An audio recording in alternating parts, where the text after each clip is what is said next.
ফটিকছড়ির বুসফুর হাজিরাট বাজারত আগুন লাগিয়ে বারোয়ান দোয়ান ফুরি গিয়ে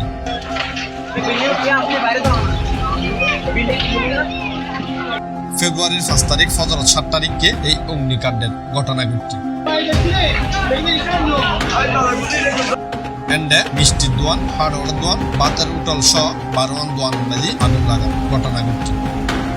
খবর পাই ফটিকছড়ি ফায়ার সার্ভিসের ইনু প্রায় 1.5 ঘন্টা চেষ্টা করে আগুন নিয়ন্ত্রণ আইনি।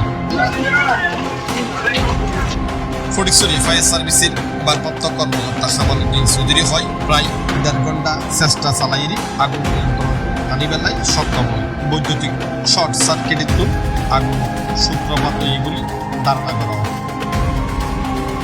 এ বিষয়ে উপজেলার নির্বাহী অফিসার মোহাম্মদ মোজাম্মেল হক চৌধুরী হয়, সকাল 6:30টার দিকে আমরা জানতে পারি যে অগ্নিকাণ্ড ঘটে এবং আমাদের ফায়ার স্টেশন থেকে একটা ইউনিট দিয়ে অগ্নিকাণ্ডটা নিরাপদে আনতে সক্ষম হয়। তবে তার ভিতরে প্রায় 11টি দোকান ভূষীভূত হয় কমপ্লিটলি, বেশ কিছু ক্ষতিগ্রস্ত হয়। পাশেই আমাদের সাব রেজিস্ট্রি অফিস ছিল, সাব রেজিস্ট্রি অফিসটা আগুনে পুড়ে যায় নাই বা ক্ষতিগ্রস্ত হয়।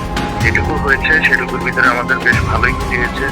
আমরা খবর পেয়ে তাৎক্ষণিক আমরা যাই এবং স্থানীয়ভাবে আমরা উপজেলা প্রশাসনের পক্ষ থেকে ক্ষতিগ্রস্ত ব্যক্তিকে তাৎক্ষণিক 5,000 টাকা আর্থিক সহায়তা প্রদান করি এবং স্থায়ী আর্থিক সহযোগিতা এবং পুনর্বাসনের জন্য সরকারের কাছে আবেদন পাঠানোর জন্য আজকে তাদেরকে আমরা একটা আবেদন দিতে বলি। আবেদন দিলে আমরা তাৎক্ষণিক এটা আবেদন জেলা প্রশাসনের মাধ্যমে আমাদের মন্ত্রণালয়ে আর ওরশন ফরিদ C+T